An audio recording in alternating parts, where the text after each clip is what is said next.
Dr. Ariane for the Movement Paradigm. Do you have forward head posture, or do you have a friend or family member who does? Perhaps you're always telling them to stand up straight, but they just can't seem to do it. Well, let's talk about the neurology and physiology behind forward head posture, and most importantly, what you can do about it.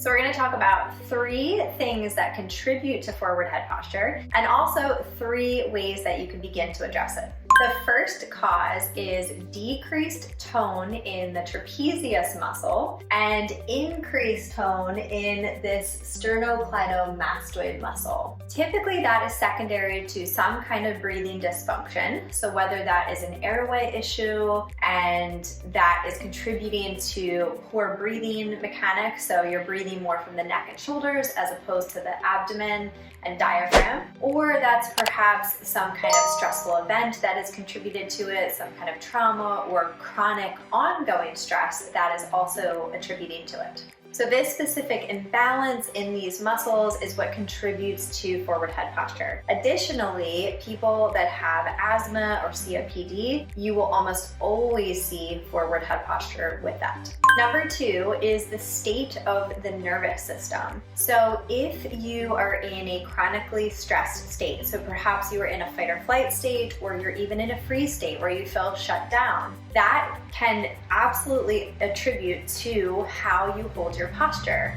So your posture is your story. It's how you present yourself to the world. So do you walk into a room with confidence and, standing up tall, or do you feel more shy, reserved, and kind of tucked in? So all of your thoughts, your emotions, your activities, all of these things impact your posture.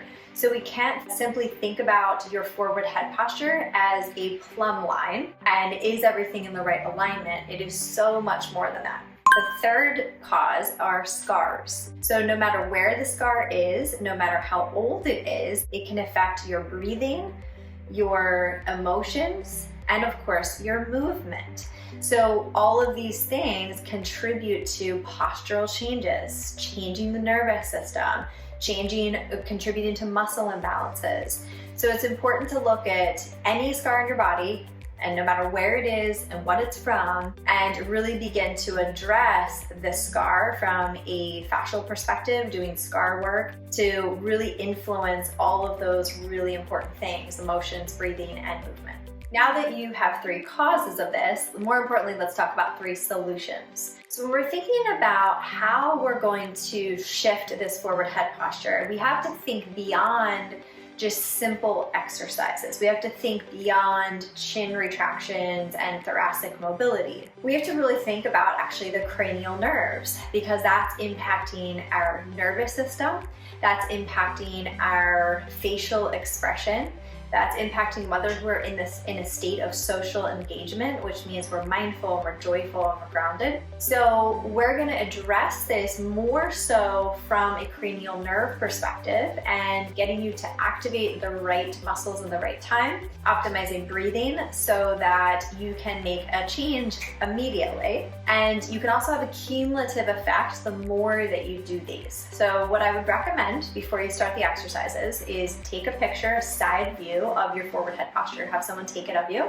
Finish the exercises. When you finish, retake the picture and see if there is a change. There should absolutely be at least a subtle change, if not a very noticeable change. The basic exercise is a vagus nerve stimulation, where you're putting an input to the back of your head, and you're also looking with your eyes to create more input and create blood flow around the brainstem. This is where the vagus nerve originates. So what happens when we're not in a state of social engagement is our first 2 vertebrae can become a little misaligned. So by bringing blood flow to the area and stimulating the vagus nerve, this can bring the first 2 vertebrae back into alignment, which means we're back into a state of social engagement. This can impact your forward head posture almost immediately.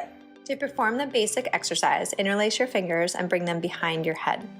Look with your eyes only in one direction until you sigh, swallow, or yawn. When you've done that, repeat on the other side. This should take approximately 30 to 60 seconds, but of course can take longer, depending if your nervous system is ready to relax. The salamander exercise is also a cranial nerve reprogramming exercise, which will help to create more space in the chest cavity, the heart, and the lungs, which can then therefore impact breathing and can also impact forward head posture. To perform the salamander, assume a table position. Look with your eyes first and then your head as you bring your ear to your shoulder. Hold that for 30 to 60 seconds and then repeat on the other side. Again, making sure you lead with your eyes to the left, side bend your head, bringing your ear towards your shoulder.